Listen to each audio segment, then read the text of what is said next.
raised in like certain, how they can tell. I guess I didn't need to pull up my YouTube page there. No, it's good to just. and- But we don't know what.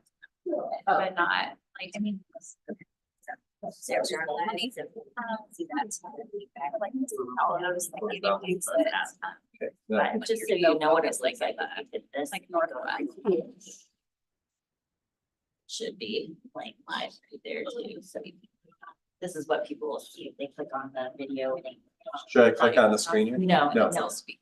But just that. leave it at just an FYI for you. I could turn it off though. That won't. Yeah, you can close that. I don't know. Okay. Yeah. Okay, cool. Yeah, you're all set.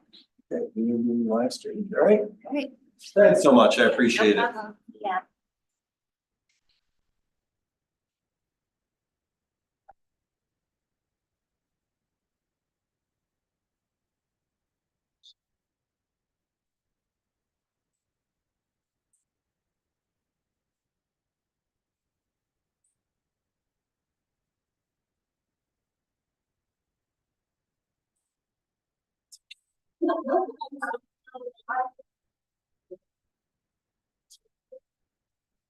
Is anybody brave enough to open up the buffet here?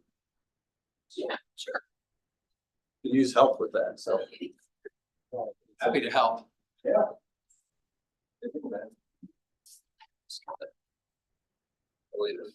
Oil kind of partially attached, so we can recover it. There. How many do you need? Like 12 or so. Okay. Yeah, that's why I was sitting here looking at my stuff. Yeah. Yeah, just because it's so hard to read from there. I won't even be able to read it from where I sit. I tried to print, but I don't have any printers. Oh, added, okay. I had no it problem. in my account Goodness. here, otherwise I would just print it. Oh, no problem. I ran into someone randomly I knew from high school. Oh. Really? You were in Portland, right? Yeah.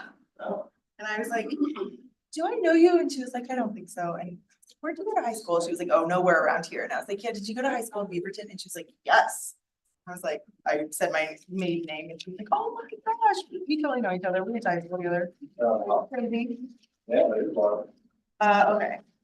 Yeah, that's right. That's the problem when you like this computer, you don't have all the presets in it and then you Yeah. forget the I hate passwords, and using it. things like that, so. All right, I'll go grab them. All right, thanks, Amy, I Yeah, no appreciate it. problem. Do you know how many we're getting today? No, I don't do the RSVP anymore. Oh, that's right. We used to, and then People lied. I don't just have the people reply, so it's kind of. Yeah. Never, It's not accurate. yeah, and you never know who's, some days we have full turnout. But we usually have a good turnout. Rarely is there like a turnout.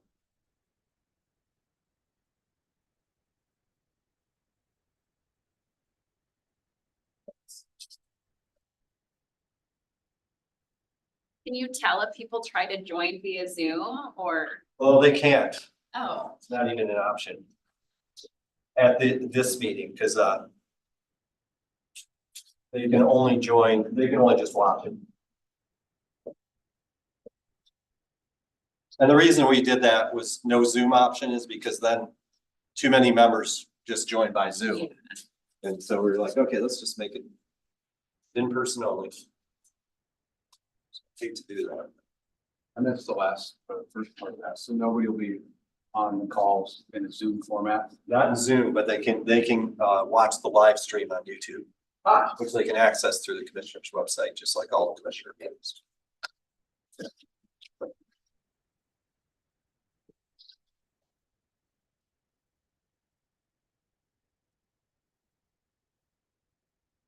Okay, since I drove today, I might be able to take all this stuff back to. No change. That's going pretty well. Oh. just look at this last weekend. Oh, no, here. Remy. It's Remington James. Hey, Commissioner Chang. Hi, See Commissioner ya. Chang, how are you? Good to see you. I have barbecue sauce on this. I'll just do a quick fist bump. Thank you. Like, Yeah. ice.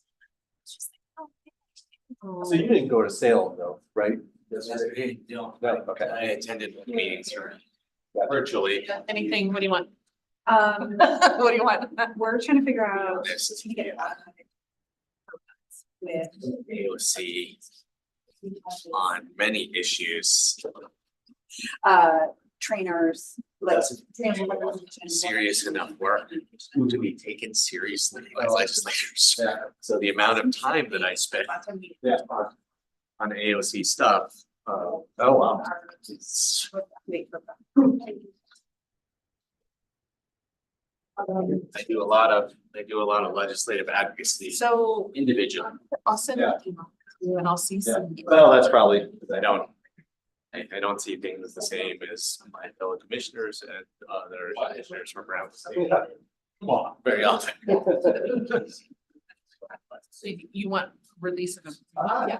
See that. I guess when we did a last automatic. hey, Colleen.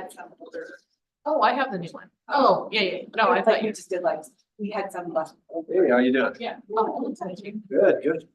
There's a chance Rob Then we can just. here, depending, cause he Can help you with had that. some, was it his hip? Yeah, so, yeah, so I'm not sure he, I thought he might have got here a little early just to, I told him I'd help him in. He was at St. Charles Gala. Yeah. It's like. Oh, he was? Okay, well, then that's a good sign. He was.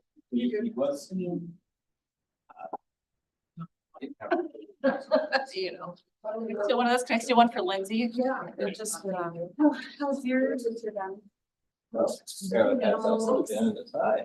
very minimal, respiratory. She's answered everything. Yeah. More than. Resources to do that. Yeah. Tom, interestingly, across the board, Lane County is now at $400. That's what I had on the slide, not, All 310. so that's what I have right now. 310 is what we have now. I just talked with the guy. Oh, He said there's 400. well, they don't have that posted, of course. Yeah, it took him a while to find it too, because I was picking his brain. About a bunch of other stuff, but We can just mention that when we get to that slide, I guess. it was funny because he goes, well, you know, they pay for a lot of licenses, Maybe one or so two. it all adds up to. Maybe the same as the it rest. started. I go, how many mobile units do you have? And he goes, 250 in Lane County. Seriously? And I go, how many of them have commissaries? Make sure you get at least one now. Pay another license. Well, you keep it so low? Oh, I didn't know it was so low. Anyway, Oh, good to know, because yeah, I I thought it was wasn't interesting. able to find that out myself. Sorry, you're, in my bag, you. Oh, there he is. Yeah, we're getting worried. Oh, yeah, I'm sure you were Well, I was gonna help you. horrified. I was gonna help you in the parking lot. How are you Take care of doing? me. Oh, I'm okay. We'll eventually get better. You want me to make you a plate? Sure, any requests? No. Or not but requests? that's Well, I haven't touched it yet, when you just. No. Potatoes.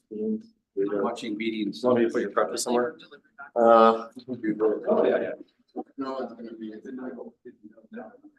back.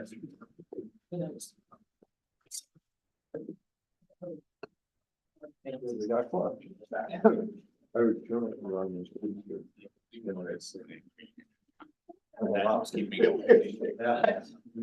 Which is great. So. Yeah. Hopefully ours is there. Yeah, I've heard funny. I've never been there, but I've heard. May. Pretty high crime rate, right?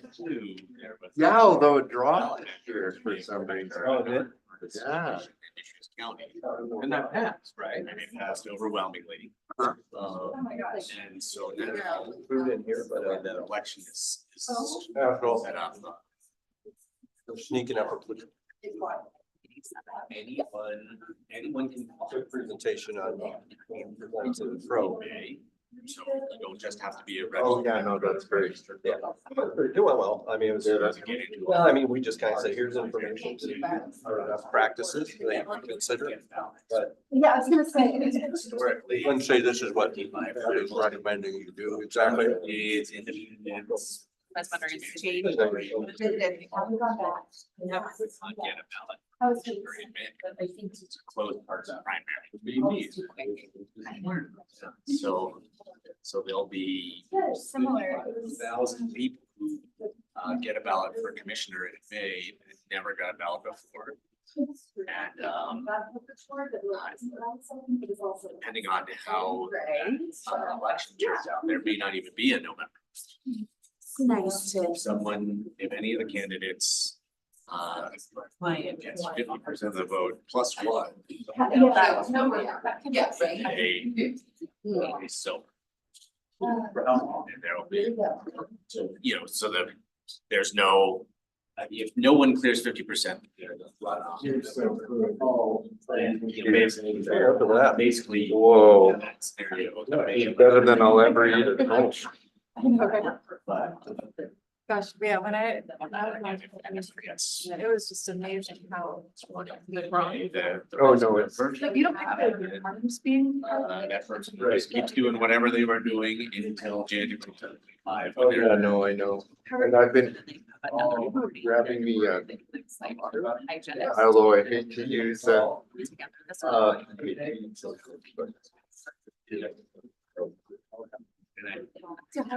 It took a lot of soul searching. Oh, besides slow. to running. It's been Because of what we were just talking about, it's pretty rough. by the fact that no one knows what you get.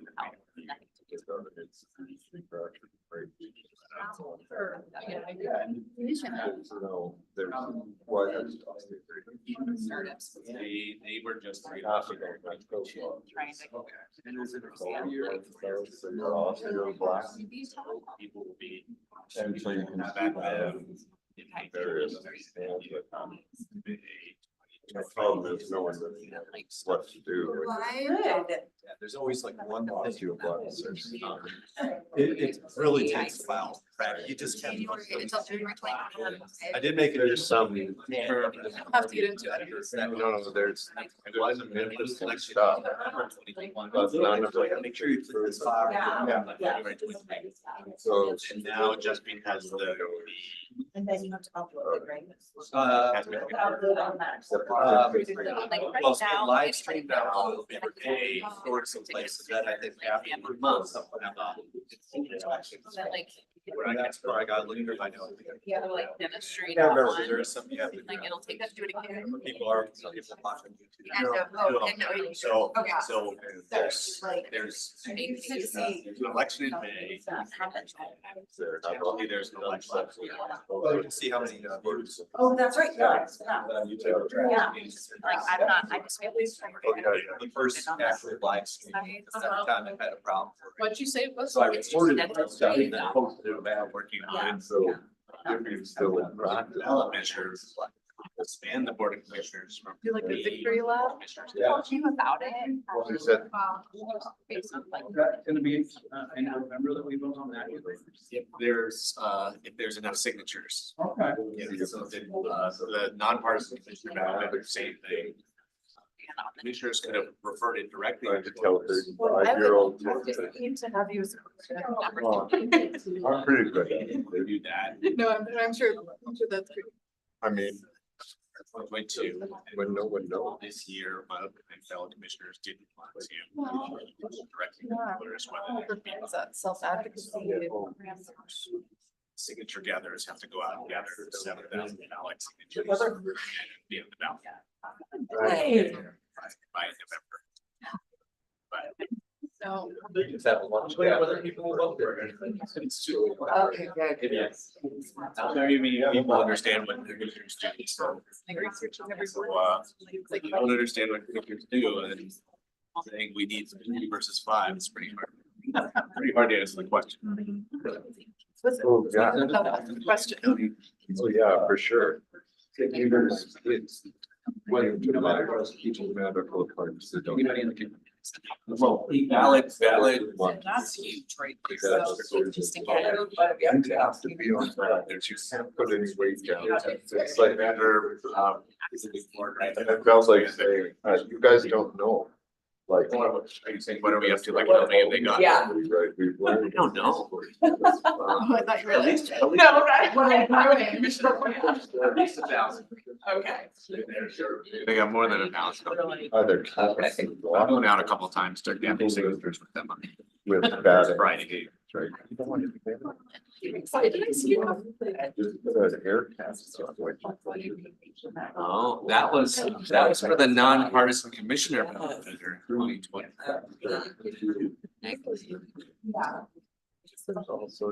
You don't like that? And so once they got all the signatures, they passed overwhelmingly.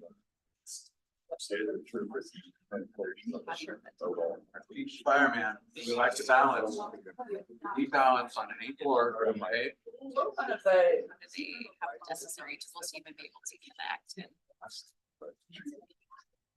The Amazon lockers.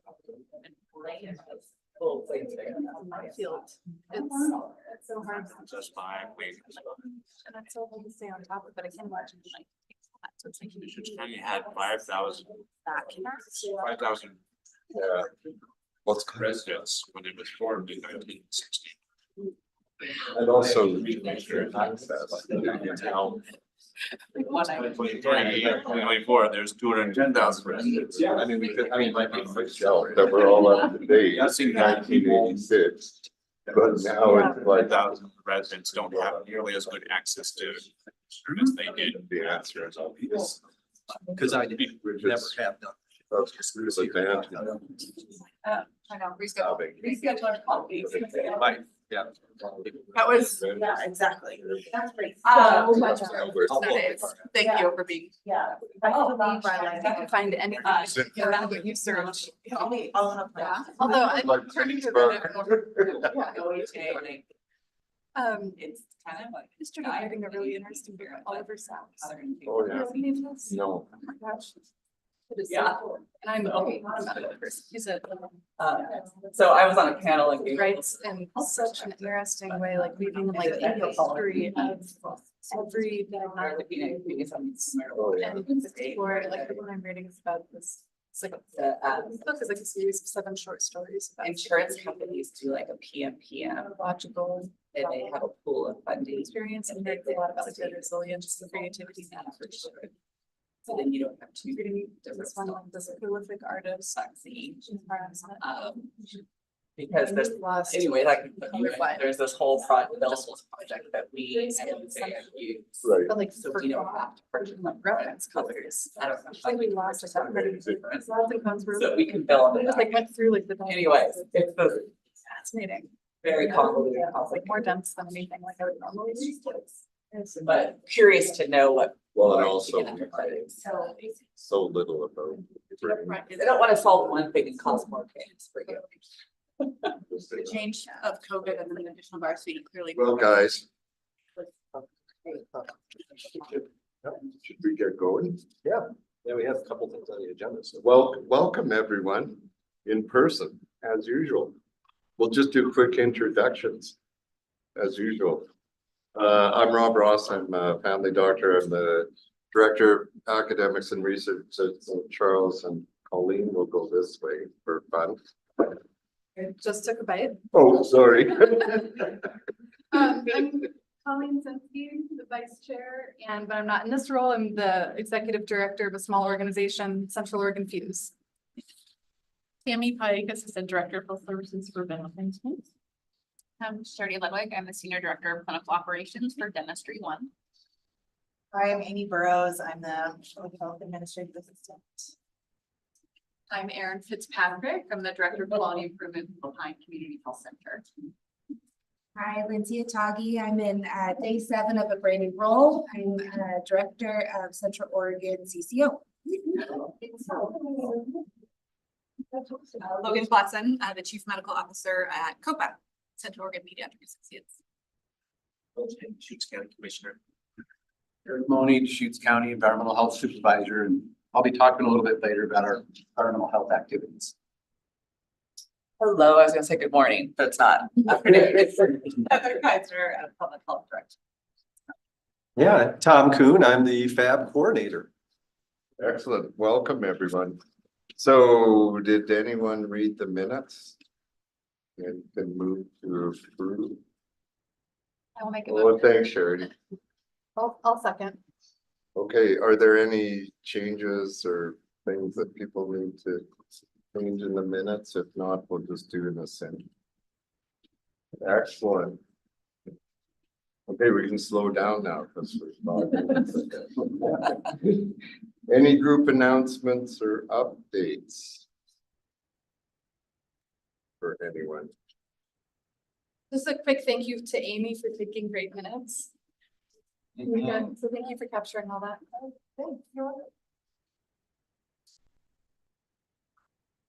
Anyone else? Just, we had a great gala on Saturday night for the rural training program in Madras, which the residents start in Portland in July and come out here in August of 2025. So it should be a lot of fun, a good change. Raised quite a bit of money and had lots of fun. And thanks everyone for attending, having fun and donating or whatever. Membership update. Yeah, I just had a couple things to mention.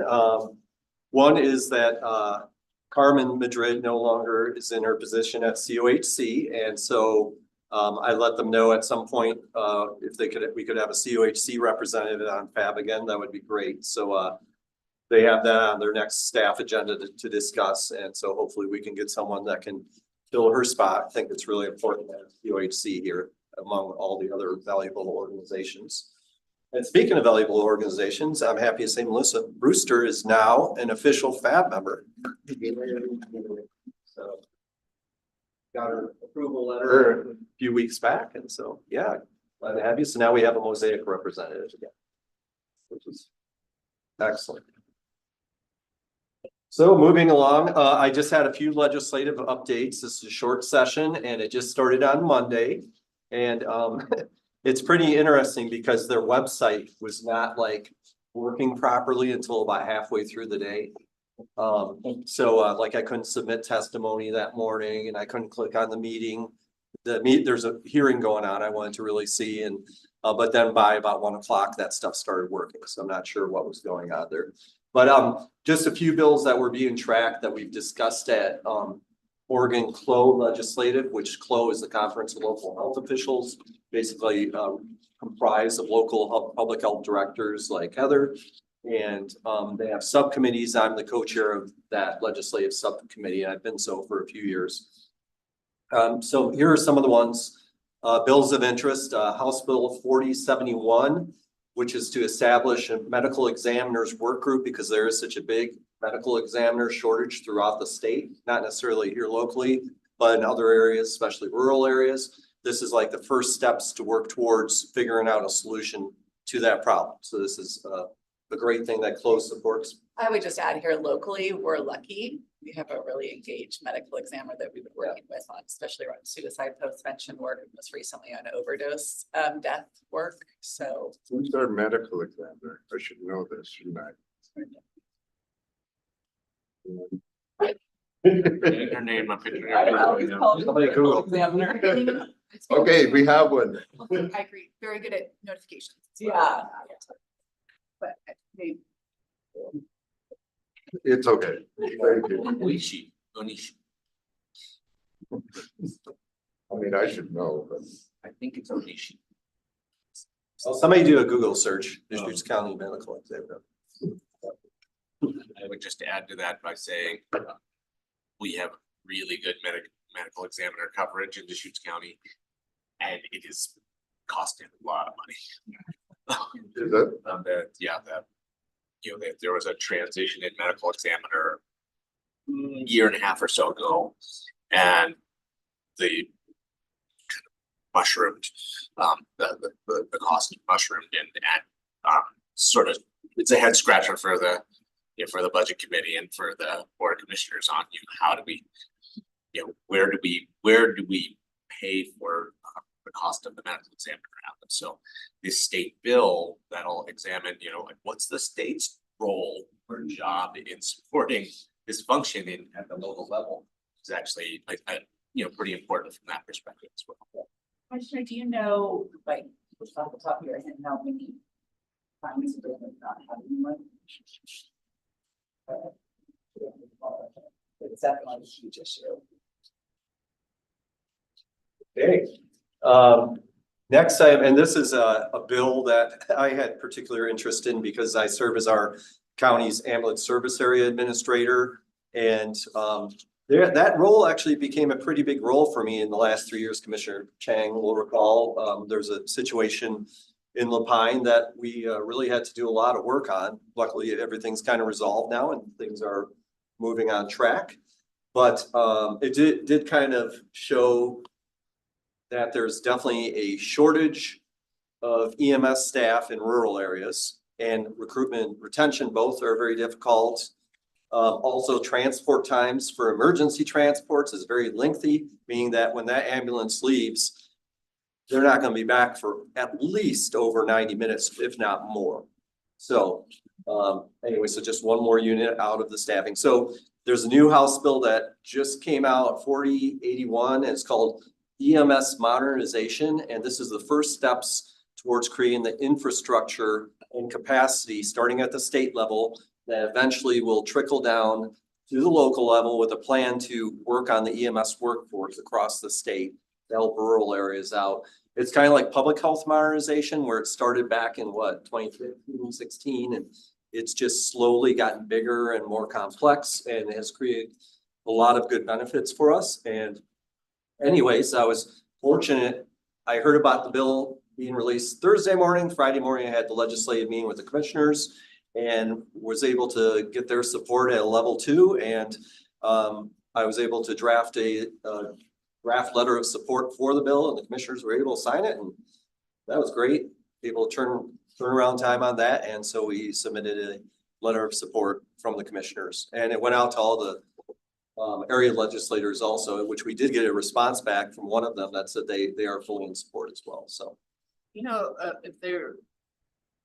there's a mention of salary increase, because it's not that far down the line yet. It's just starting. They're going to create an advisory committee. They're going to restructure at the state level. They're going to create a data system with data that can be shared. And so it's starting there, but it's probably going to be a few years before you even see anything. it's hard. I mean, I know people, two of my kids are EMS. And Oh, yeah. they're in Portland. They're like, no way, we can't afford to move back. Yeah. So, Sponsor of this bill, Representative Dacia Graber. She herself is a firefighter paramedic. So I awesome. yeah, she's probably pretty committed to getting it right to do right by the workforce as well. Anyway, so that's ones that's moved along quickly, and we'll be keeping a close eye on it. There's a budget request probably going into the Oregon Health Authority budget, I imagine, to increase space funding for school-based health centers. It does seem mostly behavioral health focused though, so I haven't been able to find out if any of that will go into the clinical side of things for the physical health part. That's more what public health, what we have contracts for is the physical health side, and the behavioral health has their staff embedded in some of the school-based health centers. But it definitely is very much underfunded. And so something right now we're going to keep a close eye on until we find out more info. Then the last one that we were able to review was House Bill 4071, and this will provide temporary licensing for out-of-state health professionals. Meaning if you hire someone, say from California or Washington, they come over here, they don't have to wait until they get their Oregon license before they can start practicing. There will be a mechanism in place where it will transfer over from their state, and more details on that to come, but sounds like it's something I know a lot of people I've spoken with really think would be helpful. So. What kind of professionals? Are we talking just nurses, doctors? Environmental health specialists? Well, I was getting to that. Anything, it's not limited. It's They wouldn't have to get reciprocity for a year or 6 months. just health professionals is what they say, yeah. I can get you the details. I don't have it seems pretty general from what my first read on it, so, yeah. It seems like it mostly would only help locums because otherwise we still need to do all the insurance fees. So that probably only helps people that use locums. Otherwise you have to wait for like insurance credentialing, which is still a like 3 to 6 month time period. So that's probably really specific to only people that can use like locums.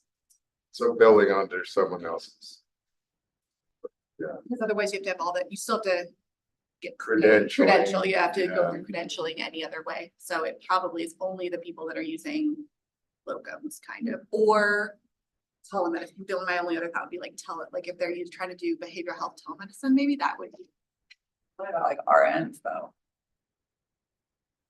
maybe our end. Yeah, because I know that during, this probably is coming out of COVID, right? Well, I'll dig into it and see if I can get more details on that aspect of things. I think it'll be interesting to see because I know New Jersey, they just, there's a filed the complaint in December towards the medical board that, is because how we restrict licensure. And so there's all this talk about compact, like state compacts and like those types of things, we're like, they're saying that the medical board, is limiting access to care for individuals that need it. So I don't know if that ties into what this is, but I think this, whatever the outcome is of this New Jersey case, I think could have an interesting impact across to like medical and dental boards, trying to drive compacts, but also making sure that you have care, like credentialed providers that are safe to provide care so that then it doesn't go into that like doctor death kind of situation where a lot of that should have been caught in credentialing and isn't. So I think we'll see a lot of changes. Like the outcomes of these things. It's looking poorly on like the medical and boards on how restricted we are. Thanks. Can I just ask a clarifying question? What are locums? Yeah, it's like when you pay someone temporarily, but usually they have to like take you can only do it in certain situations and they usually have to like take the place of someone. So like someone on maternity leave or someone like retiring, but like short-term coverage in order to qualify to use this specific, like, it's like a visiting provider, there has to be like certain situations that you're like allowed to use them. Is it an acronym? No, I think it's locum It's a tenens, it's like, Locum it's tenens, like, been around. yeah, Latin or something like that. Yeah. All right, that's my, Probably nurses for providers. But you have to be specific in how you use it. Yeah, and I mean, the biggest issue is the credentialing, right? If you lose your credentialing, I've got stories about that, but I was credentialed with everyone in the state. And then someone didn't apply for my credentialing when I moved here and it took like a year to get it all back. It's kind of ridiculous. Oh, that's the healthcare system. Anyway, sorry. but that concludes my legislative update. We're going to be reviewing more bills as this week goes on. I'll keep you all posted. Meet with the commissioners every Friday morning, so that's been great. I could just tack on to Tom's report. Yeah, people are probably aware of this already, but the really big packages that the legislature is going to be working on in this short session are focused on Measure 110 reform and housing and homelessness. So those are both, I think, of have significant interest to the Public Health Advisory Board as well. It'll be very interesting to see out of the Measure 110 reform efforts, essentially how they, I'll be curious to see how they maintain or expand the treatment capacity that we have in the region, and also continue work on basically driving people to and supporting them through treatment. There's all this discussion about criminal charges are going to be reassociated with possession of small amounts of controlled substances. And in my mind, the charges are only to get them into the criminal justice system so that they can be diverted through treatment, not you know, it's not about punishment. I mean, there's a lot of people who are really focused on punishment. You know, you could argue about how different levels of punishment might result in, you know, more commitment to going to treatment to get diverted, but there's a lot of discussion around that, and it within the housing and homelessness package, it's mostly a housing reduction package, but there are going to be dollars allocated for continued operations of shelters and transitional housing facilities throughout the state. So there's a couple of things in there, I think, that are worth trying to track from a public health perspective.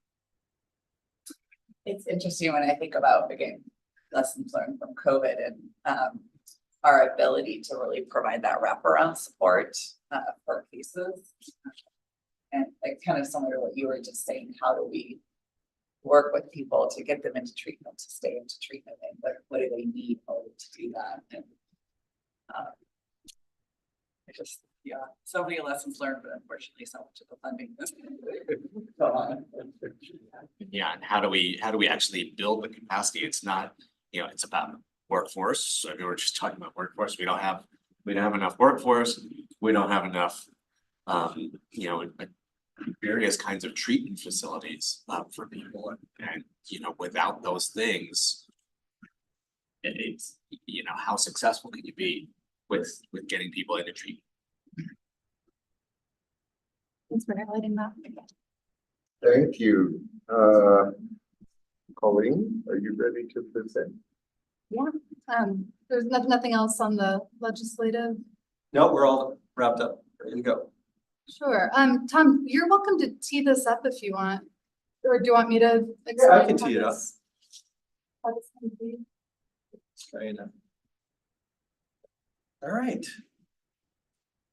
So, recently, this is probably goes back a couple months ago, the Coordinated Homeless Response Office had noticed our PHAB minimum care standards for the homeless document that has been posted on our website. Some of you newer members might not be familiar about this, but it was a document our former chair, Dave Huntley, had spearheaded, and it's a document he put together to make recommendations based on the SPEAR project, excuse me, and which is mainly best practices for when you have homeless camps and different situations. Things about water, waste disposal, and all of those type of items and more.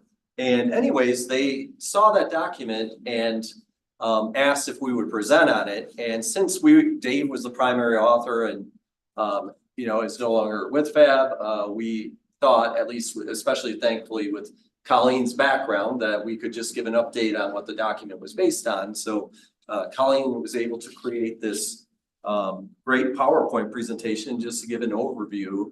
And since we did present on that document to the commissioners, however, it was not endorsed by the commissioners or voted on. It was just, they took it in as information.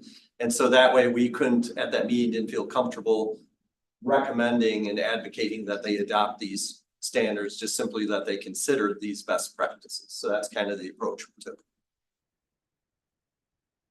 And then I gave a little intro about what the Deschutes County Advisory Board is about, just to give a little overview on what we do and, you know, how we, our hope is to continually inform and advise the commissioners on matters of public health, and also advocate for public health and increase public knowledge of health, and advocate strongly for public health services, public health. A huge part of it as well. So I gave an intro to that. And then, as I said, little timeline we gave them of how we got to where we are now. And anyways, that meeting was a few weeks ago, and we went in person. And yeah, do you want to take it from here then, Colin? Do you want to come up here and work it, or what? Or do you want to just talk? I can just talk about here. Okay, I wasn't sure. I wasn't sure. It's easier to just like be conversational. Yeah, so I went through and learned just enough about the Sphere Handbook to try to draw some comparisons between those guidelines that were established in the 90s by the UNHCR and Red Cross, Red Crescent, And actually, my background is not just homelessness, but I worked and lived in refugee camps for a couple of years, like before moving to Bend. So it's kind of funny that like all of my professional interests are here in one place. But essentially the sphere standards have not really been applied to urban homelessness.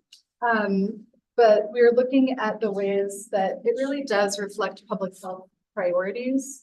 And just basic humanitarian principles kind of codified within a minimum humane standards for personal and community health. Let's see, am I controlling the PowerPoint or is Amy? I got it. Oh, you have, okay. So as an example, so I know it's hard to read and you guys don't have this.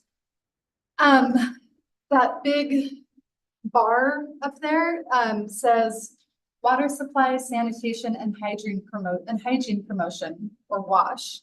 So the WASH is one of the 4 kind of buckets that these standards fall into. The other ones are just around like human rights, access to housing, shelter. But as far as this example we're pulling out here, one of the 6 WASH standards is around fecal waste management. So the standards below are highlighting what we should be aiming for, just in that the environment is free from human, I actually don't know how to say this word, excreta, E-X-C-R, is that right? Yep. Okay, thank you. I've been saying this. That the environment is free from human excreta, that there's access to toilets and that's adequate and safe, and that the management of the waste matter doesn't contaminate water or other environmental areas while it's being disposed of. So out to the right, those different specific key indicators are what the standards call for in order to maintain those healthy standards we're striving for in theory. And that would mean having a ratio of 1 toilet for every 20 people, meaning that the toilets are lighted and safe and can be locked, but they're not too far away. There's hand washing stations, kind of just, it's a pretty like holistic way of looking at this. Go to the next slide, Tom. So in the spirit of being holistic, that chart out to the right kind of explains how in order to maintain, what is it? It's fine if not, but it's possible to just click OK up there so we can see the top of it. It's fine if not, sorry. So what's nice about these standards is that it really does take a holistic kind of scientific approach that managing health and oh, sorry. It's okay. There's nothing up there we're missing. Yep, protecting public health from diseases and pathogens associated with feces is not just the toilet access, it's also hand washing and disposal and diapers and menstrual products. And so the sphere standards really get into what needs to exist in all of these different realms to mitigate contamination of water sources and to food transmission. Let's see. And again, like Tom and I were kind of focusing on referencing the sphere standards directly rather than the document that PHAB had posted on the website, because the actual standards is like a 200+ page, highly technical and pretty like bipartisan science-based approach that we didn't really feel like we had the expertise. You can go to the next slide. To kind of distill or adapt to our environment. So some of the key elements of the minimum care standards in general are that it really does have a public health focus, as well as balancing protection of natural resources, which in turn also promotes more positive community interactions, both between folks who are unhoused or, like as referenced by sphere standards, displaced communities, as well as public land stewards and the general public. The approaches are also based on a set of standards that are understood globally without a whole lot of controversy as being the minimum benchmark for humanely providing basic services. And that they're just established in accordance with science, and everything is peer reviewed, is used often as a tool for advocacy, as well as program evaluation and needs assessment. Go to the next slide. Let's see. Some of the limitations, like I mentioned, these standards have not been formally adapted and expanded to addressing long-term homelessness. It's something that I couldn't really find a whole lot of examples, really any examples online of other communities doing that formally. And that the document that PHAB had posted on the website and that Dave created was something that was created like without a community engagement or consultation with experts. So again, we're just wanting to reference like the sphere standards directly, as opposed to like very specific recommendations that we don't really have the bandwidth to research and make. So that was why we were kind of emphasizing this is for informational purposes. Can jump to the next slide. So this really just reiterates that this is an important framework that could be used as an option to assess and enhance homeless services in Deschutes County. And achieving this at a minimum ensures that efforts to address the immediate needs of folks who are currently unsheltered in our community are aligned with public health priorities, the coordinated homeless response's larger objective, international basic human rights, and the general community priorities and public health priorities. Building upon that wash, toilet access example, given that there's 1,186 unsheltered individuals as an estimate in Central Oregon, applying that guideline of 1 toilet per 20 people means we should in theory have 59 available.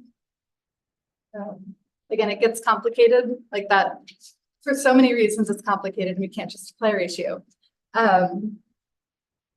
You can jump to the next slide. And then the best practices based on what we learned was first to conduct further assessment, including ongoing evaluation of service provision against the sphere minimum care standards, and to foster greater community engagement and involvement with addressing unsheltered homelessness, to learn from the folks like service providers, public land stewards, the Coordinated Homeless Response Advisory Board, and other relevant entities to inform actions. And that based on the assessments and community engagement, that the Coordinated Homeless Response Board could adopt strategic policies and invest resources into sustainable programs. And that the long-term solution is, or the long-term solution to unsheltered homelessness is housing. And that would reduce the need to continually address health issues associated with unsheltered homelessness. Go to the next slide.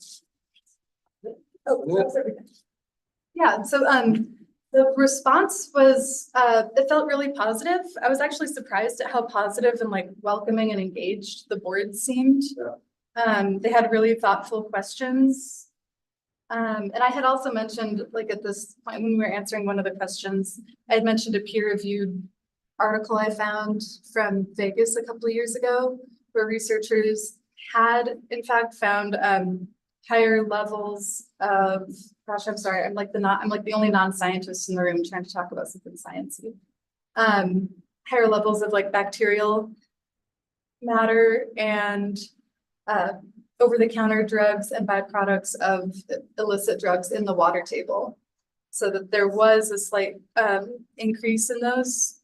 Again, like I'm not sure how applicable that is to Central Oregon. But that was something that Commissioner Adair reached out to me directly afterwards to ask for more information on it. So happy to share that article. And like I told Commissioner Adair, like ask somebody who knows more about like the direct application of this study to Deschutes County. But it's worth noting that protecting the public health of folks who are sleeping outside is also protecting public health in general. So, yeah, any questions about the content or the presentation a couple weeks ago? Who would work on this, like, at the county? Yeah, I mean, you probably don't know, anybody, like, how would we operationalize this? What would that look like? That body, the Coordinated Homeless Response Office, is intended to be the place where the county and the 4 cities work together on response to homelessness. I would hope that, hearing this presentation, that Crow board member, that response office Crow board member, I would hope that the Crow board members were thinking, we do not have these conditions met in all of these unauthorized encampments around our community. So, yeah, to me, the way to work at this would be to set up, to dramatically expand our authorized, managed, infrastructure serviced facilities for our houseless neighbors, and to ensure that these standards are being met there. But I mean, we're many hundreds of people who are not in are living unsheltered and living in unauthorized, encampments. Well, how we get from here to there is a big question. I think in my opinion, it takes a tremendous amount of investment. It takes a tremendous amount of broad community supports. While there's, what we struggle with is there's sort of political division in our community between, I would say, I believe the way to solve homelessness is to create pathways out of homelessness, supports needed for people to get there. And there's other people who would say the way to solve homelessness in our community is to make people go away. Make it so miserable for them to be homeless here that they need to leave and go somewhere else. Either by harassing them with law enforcement or denying them any place to hide. So I mean, when you have that kind of split personality in your community around what the policy solution is, it's really hard to make, to get anything done because you don't have a critical mass to do anything. And I just appreciate you both going and presenting this, because I think from a public health perspective, it's our job to convey best practices for public health. And that's what we're doing. But again, then it's the policymakers' commitment and decisions on how to move forward with that. But we will continue in public health to provide, what the best practices are to protect our public and keep them healthy and safe. I heard you say in the beginning that the SPEAR standards haven't been applied to urban homelessness. Like, why do you think that's important to call out? I guess just because the intellectual lift of doing that well is beyond the capacity of PHAB. So I think if it was something that like Seattle or Portland had already done it and had already applied it, and we were just kind of copy pasting from a bigger city, it would be easier to name or like to more fully like promote these should be applied.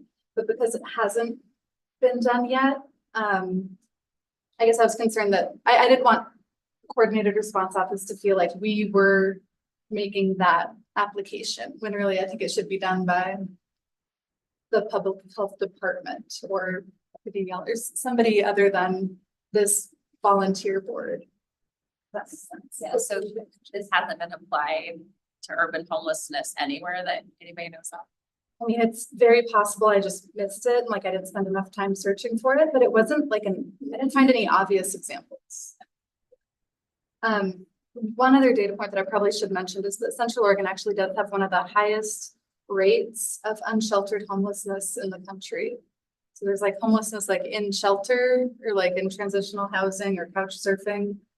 And then there's like the unsheltered homelessness. And Oregon in general actually has like the highest rate in the country of family unsheltered homelessness. But Central Oregon specifically, across all like 400 regions in the country has one of the highest rates of unsheltered homelessness. So I think, as Commissioner Chang was saying, like there has been increasing attention and like long-term investments made, like the coordinated homeless response board being formed in the first place, I think is an effort towards finding those solutions and operationalizing things like applying the sphere standards. What have other cities used to sort of trigger, like, so you picked a couple big cities, so like what have Seattle or other places picked as their standards as opposed to these, like what do people use? Yeah, it's a great question that they're, I don't think they are. I've never seen. I mean, I don't think that there's like standards so much as like this nonprofit group comes in with porta potties. Or like the government pays for a series of hand washing stations and porta potties at this like high concentration encampment. But I couldn't find, and I didn't find an example of there being like a set of standards across the board to aspire to. Like how they picked how many porta potties to. Just budget constraints. I would say that I think, you know, for me, one of the highest values and uses of this framework for our community is so that we can say, you know, these are the minimum standards for living conditions for refugees or other people, displaced people around the world. And we can compare that to the condition that our unsheltered homeless are living in. It's like, this is so far from, you know, minimum standards in a refugee camp in, you know, Libya. yeah, or someplace like that. As kind of a prompt for us to say. And to coordinate goals, right? So that you can take X funds for X number of porta potties and yeah. Right, yeah. I'm just gonna take the chairman's prerogative and ask, so is CHRO meeting and actually have an action plan to do any of this or demonstration project? I'm just curious. I don't know how many of you tracked this coordinated homeless response office, but it had a pretty rough start. In my opinion, the two initial problems were that the governing board was not made up of elected officials who, and it's, you know, one counselor from each city and one county commissioner. In the beginning, the governing board wasn't made up of a critical mass of people who were serious about solving problems. And also, the first director for the office that hired, she had a lot of valuable experience and skill from other places that just didn't connect. She wasn't able to kind of come into the community and connect with people in a way that that, you know, they appreciated what she had to offer and she understood what people were telling her we needed to be doing here. And you know, there was also concerns about her resume not being properly vetted. That was ultimately the reason why she resigned. And so they haven't filled that director position, and I'm not sure if they will. You know, whether it's necessary, and the governing board, the composition has changed a little bit, and I think I prefer I was the commissioner who was sitting on the government myself, but my fellow commissioners refused to let me rotate in. You know, a couple of the changes, just the change of the Redmond counselor from, you know, former Mayor George Endicott to Councilor Wicker has made tremendous difference. So I, you know, I don't think that the governing board is perfect right now, but is much better than it was before. And I'm hopeful that the Crow is on the right track and is gonna do some good things. There's right now, so to kind of circle back to that earlier question. Sorry, I could kind of spiraled into like the big politics of it, but the county is holding the last $2 million of American Rescue Plan funding that we were allocated for something to do something. And the Crow is being this public partners group that basically compiled a list of all the state and local government owned property anywhere in the vicinity of Bend and Redmond that could potentially be used for some kind of tiny house villages or safe parking or what I think is really missing is an authorized encampment. So there's money, there's a list of properties, whether we can translate that into actually doing something or not. That is gonna depend in large part on Crow in the next 6 months. All right, I would just flag though that I know that the point in time count was just conducted, a week or two ago. It'd be great to, if we're not all booked out on topics for the PHAB, like it would be great to get a snapshot presentation from the point in time count.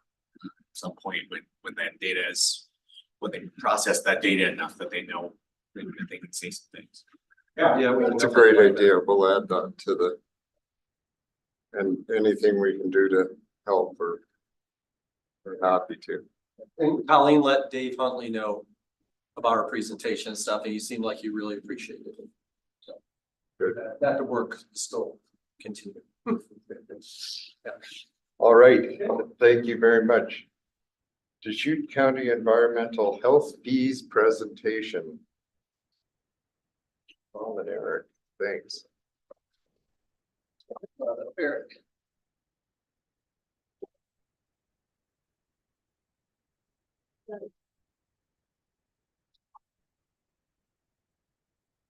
So anyways, in addition to many of my duties, I've also been the manager over the environmental health program and working over 13.5 years with this gentleman. Introduce yourself. Eric Money, Environmental Health Supervisor. Yeah, and so what we are presenting to you today is We'll Have an Ask. And this is a presentation we have provided to the commissioners many times over the years, almost every year for like the last 6 or 7 years, but every year we have a little different spin on it. And so we came here to you today to give you a little update on what's going on in environmental health as part of our efforts to educate PHAB on some of the programs that we are offering. We're going to show some different fee structures that we hope to take to the commissioners for recommendation and consideration probably later in March when fees get finalized. And then what we'd like to do after this meeting is to get a letter of support from PHAB that we could provide to the commissioners as well, just showing that PHAB has weighed in on this and has a recommendation to make. So we'll have some different options that you can choose from. So anyways, moving along.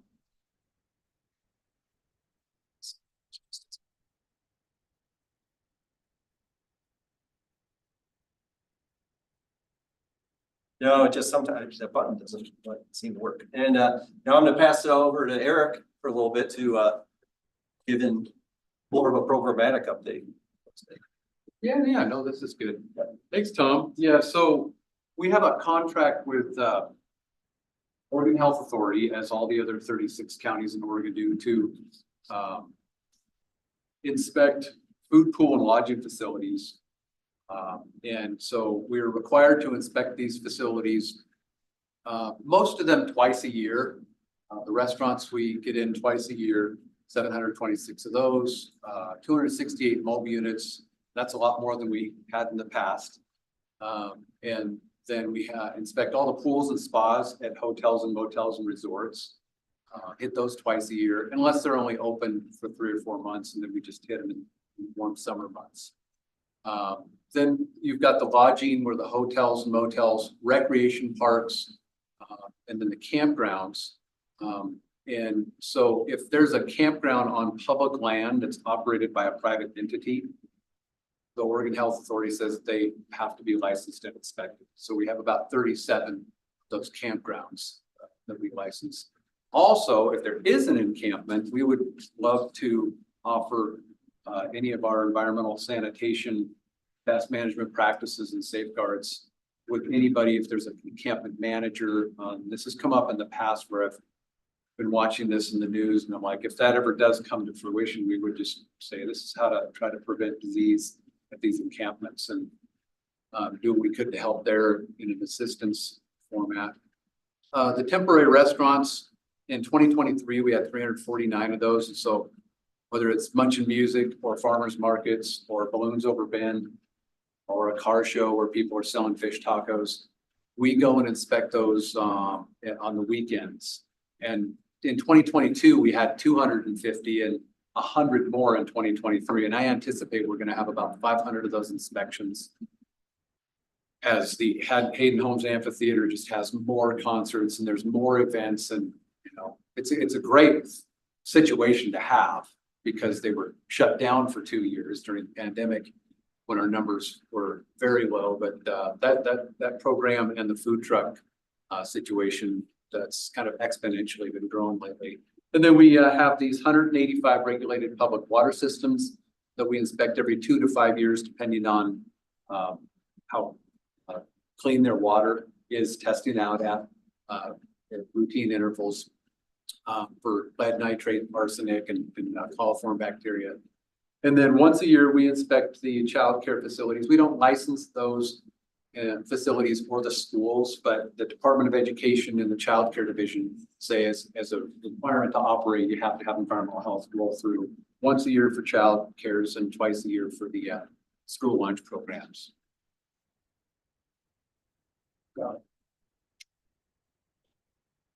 So during the pandemic, we were redirected. There's 10 environmental health specialists that run around Deschutes County and inspect all these facilities, food, pool, lodging.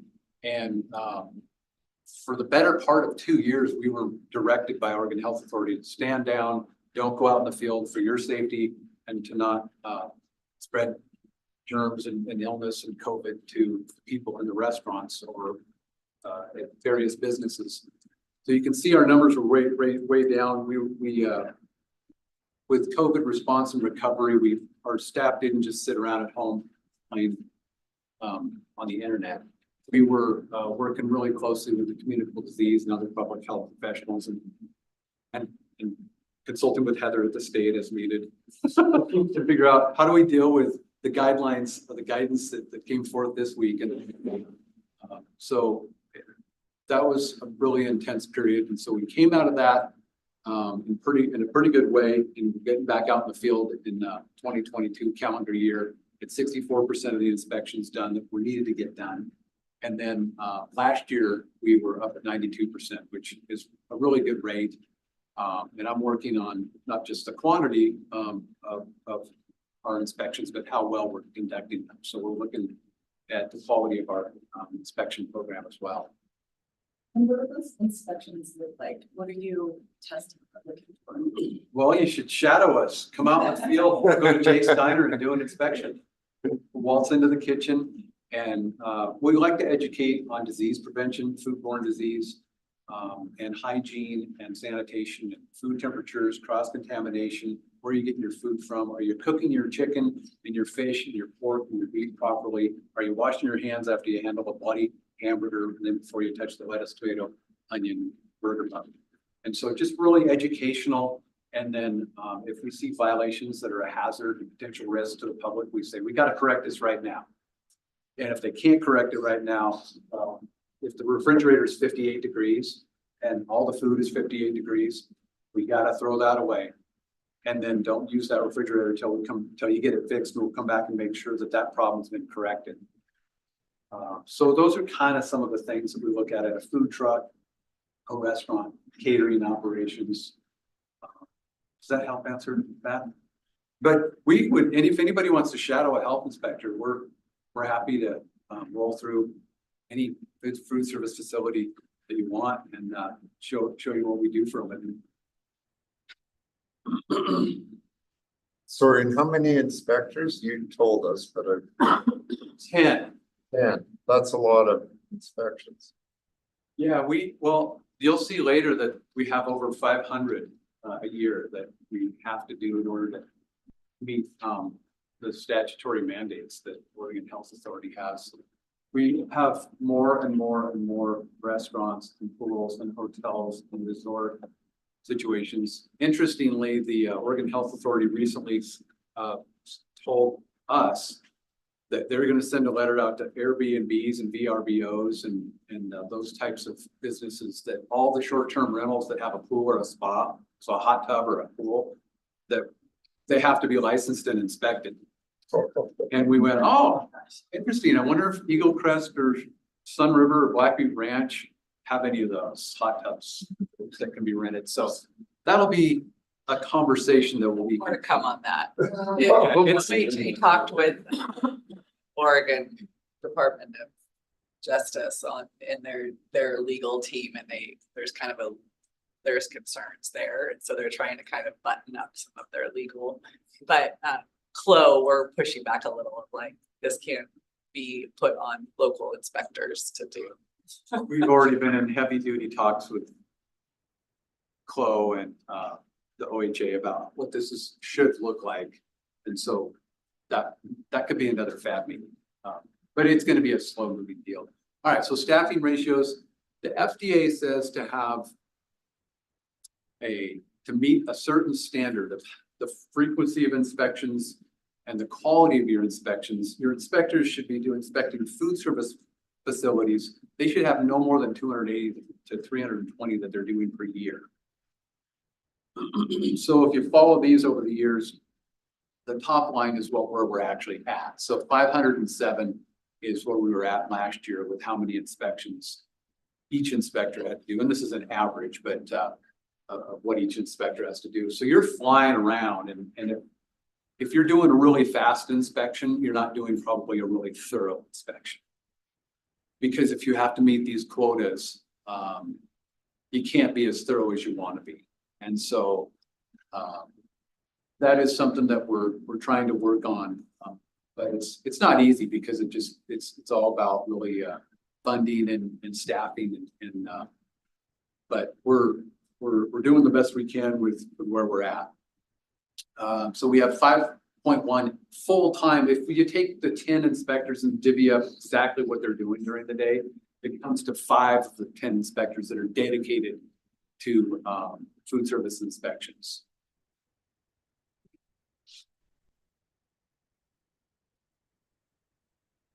The down arrows just get worn out over time.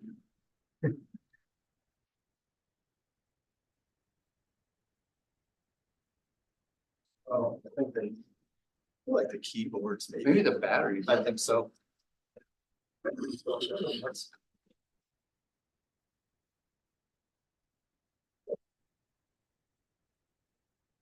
In the mouse, we escape out of it.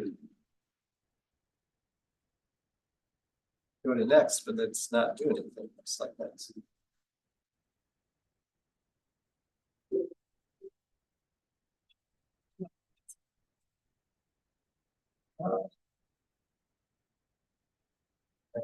The little arrow at the bottom.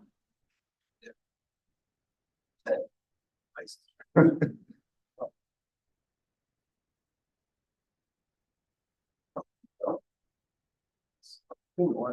We could just leave it that small. Can anybody read that?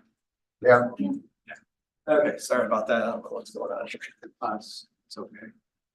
So one of the new things that I've gotten approval from Oregon Health Authority to food pool and lodging folks, we had to ask permission, but I wanted to do a 6-month study that satisfies one of the elements of the FDA standards that we're enrolled in to, again, look at the quality of our food service inspections. And So one of the elements is, have you done a risk-based study in the restaurants and food trucks and caterers? We're always looking for risk and hazard, but this really just focuses completely in on your employee health policy and your demonstration of knowledge and your hand washing and your temperature control and things that would lead to explosive outbreaks. And so it's a real targeted look at these risk factors. And so we're doing that for the next 6 months, starting in January. And so where's your food from? Hot and cold holding temperatures, inadequate cooking of animal proteins, poor personal hygiene, and contamination. And the contamination could be somebody spraying Windex next to the buffet where all the hot food is stored, or bloody raw hamburger dripping onto lettuce, or a cutting board where somebody just handled raw meat and then they wipe it off barely and they put cantaloupe on that same. So cross contamination. And so those are kind of the things that could lead directly to a foodborne outbreak. And so that's a real targeted approach we're doing. So hit this again, no, just hit right the left click. Yep. All right. So we're going to highlight mobile food units for a little bit here. And in the olden days, in 95, when I got here, we had several mobile units, but not 270 we have now. And it seems like there's a new one every day. There was some people selling hot dogs on the corner of Bond and Minnesota. And, you know, occasionally a food truck would be at Munch and Music or something like that. Well, now we've got sushi restaurants on wheels, and we've got barbecue, you know, 9 different animal proteins that you can get. And these are really primitive setups a lot of times. They're not commercial restaurants. Some guy might have remodeled a 1964 Aloha travel trailer into a restaurant. And so it's not built to handle sometimes 250 customers a day that are wanting any number of these 19,000 menu items. And I'm being dramatic, but my point is things have changed a lot. And so during COVID, a lot of restaurants that didn't have a takeout or a curbside model had to shut down periodically until they could figure out what they were, how they were going to stay in business. Well, meanwhile, mobile food units were the perfect business model where people could get the food and leave.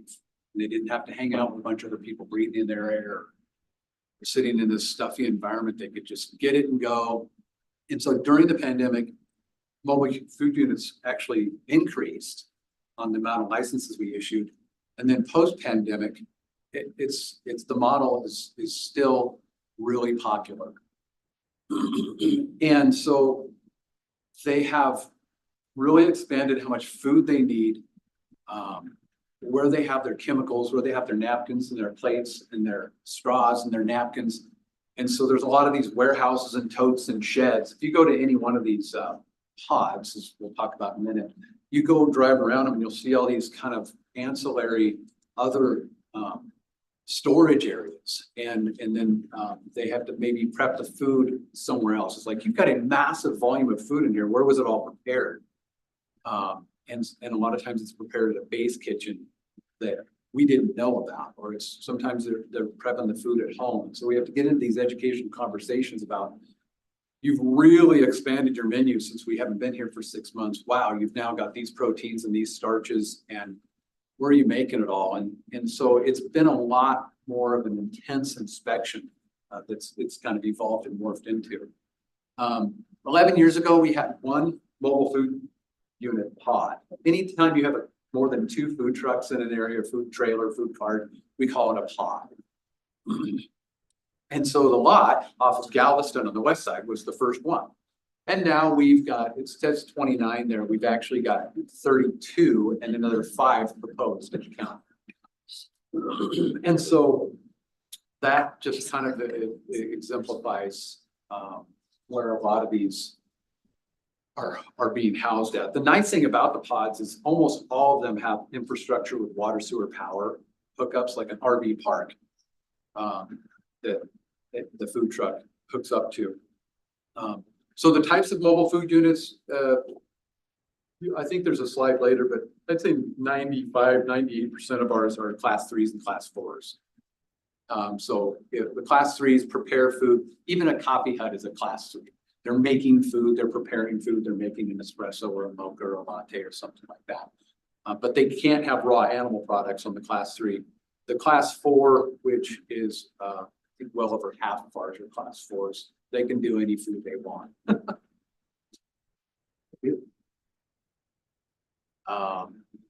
So more planning meetings with the city and the county, which is great. County is the community development department.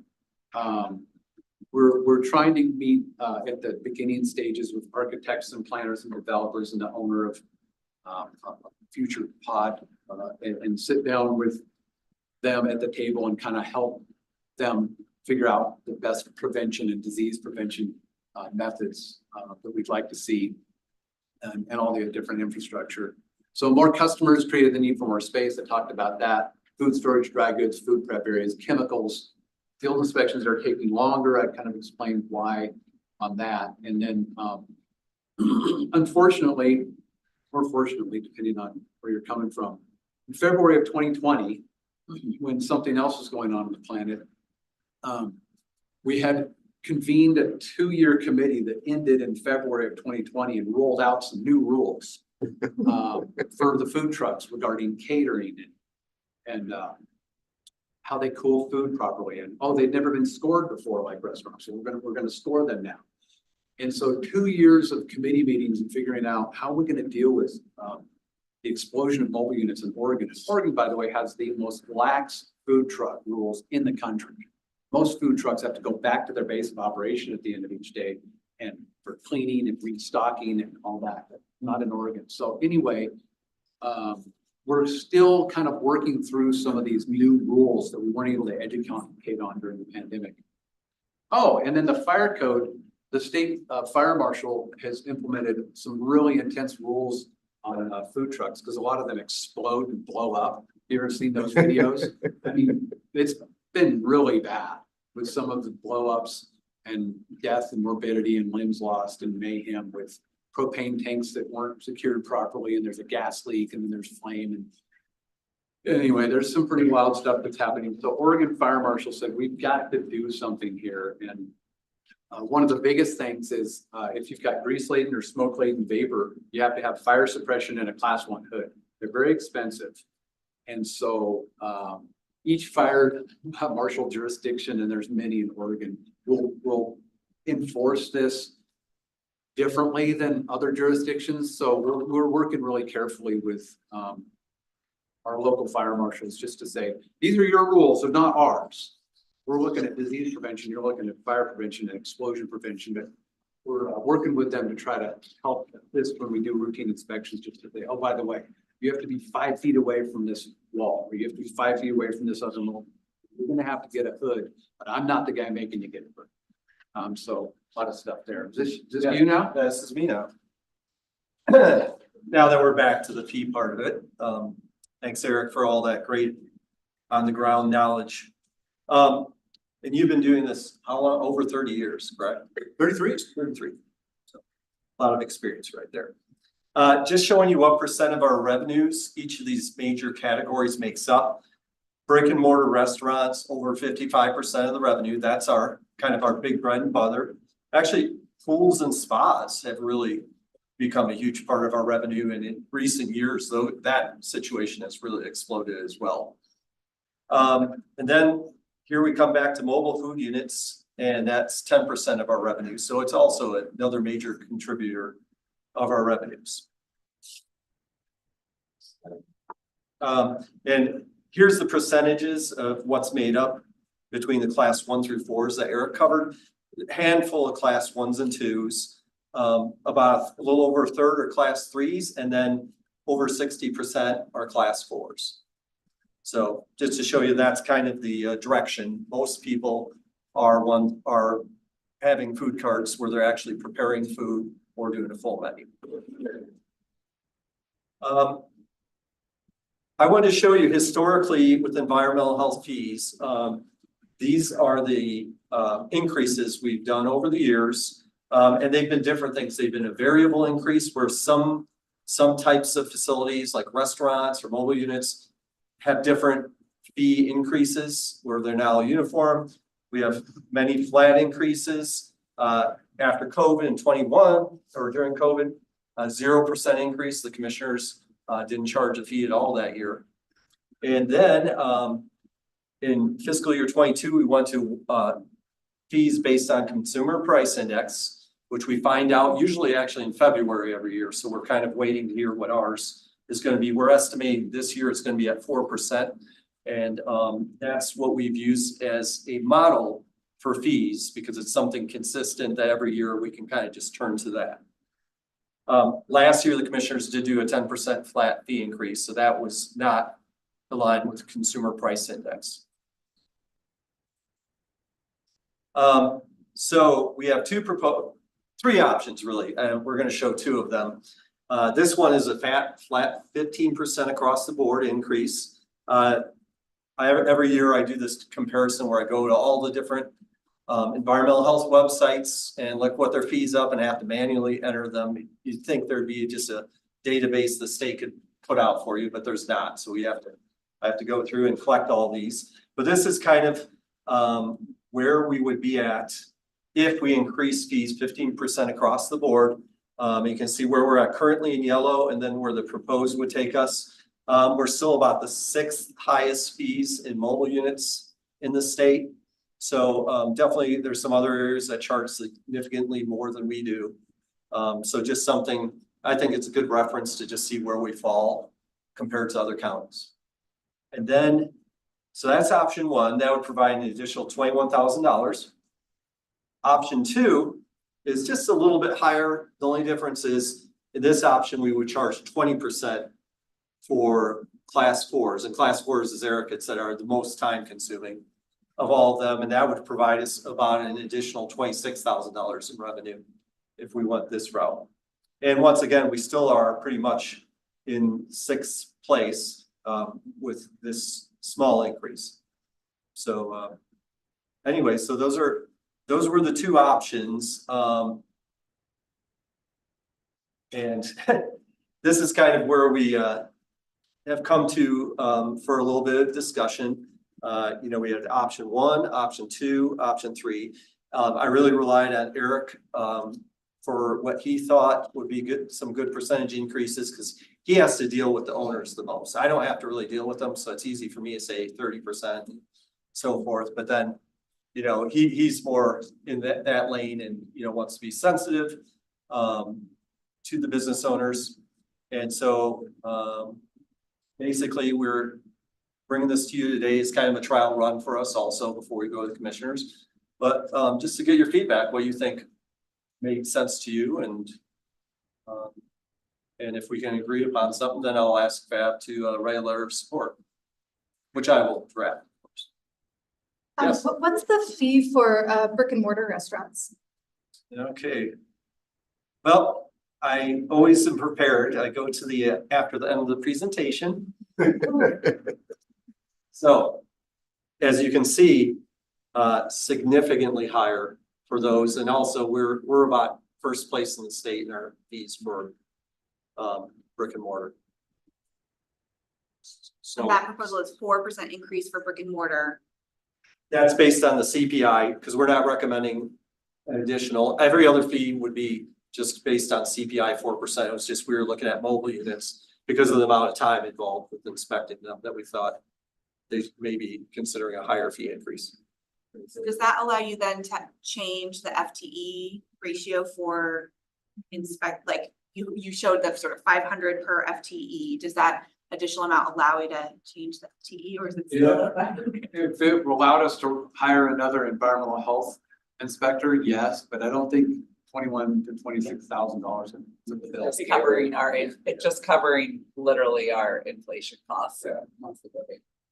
And we do get a lot of money from the commissioners from transient room tax. That's kind of the general fund that's being used to supplement environmental health.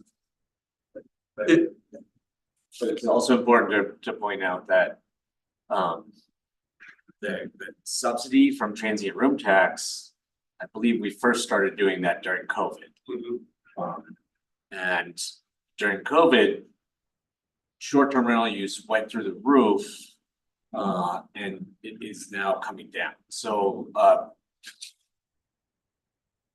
transient room tax basically has been flat the last, last year, and then this year, they budgeted a more modest amount of revenue, but it's flatter than flat. I mean, it's lower than flat, so we're seeing kind of increasing pressure on the transient room tax revenues at the same time that they stopped growing. So there's gonna be a lot, the sheriff's office and all kinds of other people are gonna be throwing elbows for transient room tax revenue this coming year. So if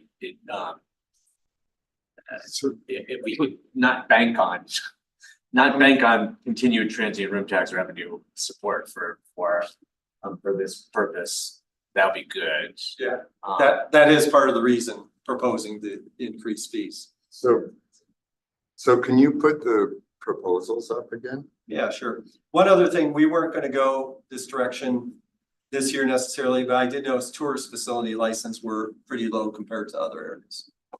So that's something else that could be considered at some point also. That's like is that like the shark? I mean. Hotels, Hotels. yeah, primarily hotels, but other facilities, hotels, motels. We do expect the shark within all the hotels and motels and any of the rentals in Sun River, if they're commercial rentals done by company, then we license and inspect those homes. Anyways, this was just something I had noticed. I was like, this is another area we could. Well, and I guess, one of the questions I would have is, so how much time does it actually take? I mean, we're the lowest among counties, but, if it doesn't really take if, you just kind of in and out, maybe it's still an appropriate price. But if it is pretty time intensive and we're the lowest among counties, then maybe that we should be looking at that.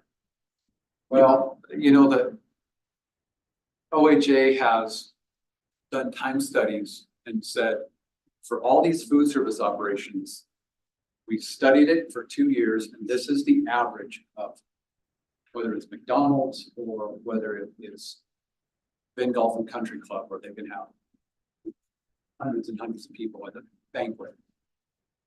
Based on seating, it should be this long for Starbucks and this long for Jake's Diner and this long. And so then you calculate your fully loaded rate, what it costs to put an inspector in the field, times this, times 2 times a year, and then a 40% reinspection rate to go back in if they've got critical violations that need followed up. And you arrive at a number that it takes, and then you throw in materials and services and overhead and benefits, and then you arrive at what the fee should be. And it's made it very nice for the food service operations, but pools and lodging, to your point, has not been done the same way. So there hasn't been these time studies. So is it just an inspector making it up and grabbing it? Or have you done your own local time study to figure out what is Shiloh in? How long does it take there versus Motel 6 versus some other resort setup? So we have numbers that we've got, and if every year the Oregon Health Authority says, justify why your fees are 15% above the market fees that we've got in statute. And we have to justify that. And every year they've said, okay, you have done it again. We approve your fees. So And cost of living factors into that too, obviously. And, this is just something to consider because, some of these large hotels like the 75 and above ones don't pay that much more than the small mom and pop hotel for a license for a year. I feel like it's sort of about desired outcome and like what it feels like we're trying to drive. Like, so if you're increasing cost on smaller business, locally owned, like that changes people's behavior, whereas we're like not focused on sort of out of state large corporation money. So I'm gonna be totally honest, like my eyes go more to that column there, saying like it feels like those corporations could afford to spend more to have a facility in Bend than the local PHAB would be my. That was my thought too, and also like where that increased cost gets passed on to. Is it the local consumers stopping for a burrito at SOPA on their way home, or is it a conference coming in from out of state in Bend? And where could that cost better be borne? It could be either, but of course, if a giant hotel is just paying $400 a year for a license, I mean, two nights of 2 rooms rented, for a night. One room Covered. for a night. Yeah, I mean, that's the way you gotta look at it that way too. A flip side consideration, I'm pretty much with you, but like one devil's advocate thought is, a smaller motel might be much older and it might have much more stuff that you want to check than a newer one. Yeah. I'll move back to the other options, but that was something Eric and I haven't really dug into the tourist facilities. Just while I was crunching my numbers, I noticed, I was like, wow, we're very low. So. Well, so neither of these fee increases really increase or decrease the number of facilities that you have to inspect per inspector. We're still at. So did you consider an even higher fee increase? Or is that unpalatable? It would just be so high if we were going to calculate paying for what our work costs, the fee increases would be very, very high. Commissioner, I'm curious if there's an appetite in the legislature to adjust the TRT revenue. I know it's been a hot topic. There's a lot of, okay, but rewind for a second. The way that legislatively, the way that transient rooms tax revenue is structured right now. If we increase our rate, so Deschutes County says, hey, we're gonna tack on 1% on transient room tax, for lodging in Deschutes County. 75% of that, I think that's about, I may not have that percentage exact. Most of that is statutorily directed to be allocated to Visit Bend or Visit Central Oregon for tourism promotion. So it would be more marketing and average, you would raise the tax rate, but you would get a lot more marketing and advertising, which, like what we need, we need to be able to use transient room tax revenue to pay for, infrastructure, streets and things like it, pay for police services because tourists do come with problems sometimes. And what I'd really like to see is we have, in the unincorporated Deschutes County, we have 3,400 short-term rentals, which I think has a significant impact on the on housing availability and affordability for everybody. So I would love for us to be able to use transient room tax revenue to just subsidize the production of affordable housing. So, but we are not allowed to do those things. I mean, basically with the formula that we have, you could raise the tax, but it mostly buys you is more marketing and promotion. Is there, like, what if all the public health departments in the state go to legislature to ask for inspections to be categorized as tourism promotion activities? Is that completely unreasonable? So the politics of this is that there's ORLA, the Oregon Restaurant and Lodging Association. And they are the ones who have historically really wanted to keep it the same. They want to do more tourism promotion. But this is actually pretty interesting because you would think that restaurants would be really interested in generating transient room tax revenue to keep their inspection fees down. So like, of all the things that you might propose in terms of changes, like legislative changes, like this might be the one that Orla won't, fight you tooth and nail about.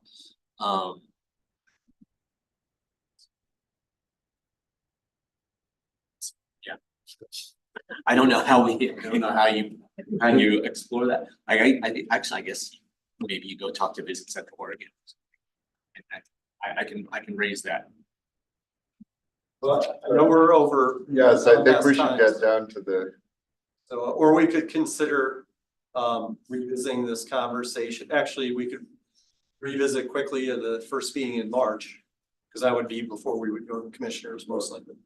do people need more information or want to hear more because you're not willing Think more. or think more? Yes. That's fine. 15 or 20% feels like a lot, but also then when I look at the dollar amount, it's not actually It's- that. it's not. Like not, it's so like, I think if you look at the percentage, it feels Mhm. high, like if Yeah. you.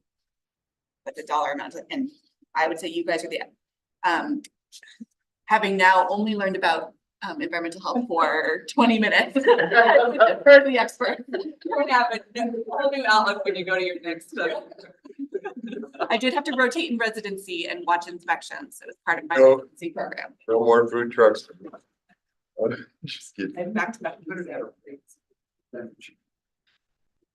The rate might be more palatable to budget committee. Yeah. who may just be looking at the business person who, if you do look at 20% and then somebody says, well, last year was 10%, that's not fair to the businessman, businesswoman. I could see those types of arguments coming up, so you calculate it could be a lot different. Than one.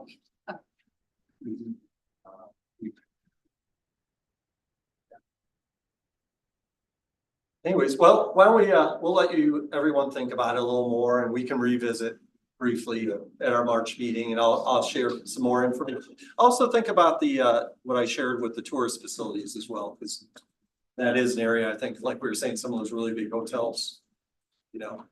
And those inspections are not, the tourist facilities are not as time consuming, correct, Eric? Right. Average is. Most state counties inspect them every 2 years, because that's the minimum. We've said this is a tourist economy, we want to inspect them once a year. So I think that could be good justification also for raising the fees, saying, hey, we're inspecting them twice as much as anybody else in the state. Is their restaurant included? Like if they have a restaurant, or do they get two different? Separate license. Okay. So some hotels have a pool, 2 hot tubs, a restaurant, and their lodging license. So it's not. Okay. Okay, well, we'll bring this back next time.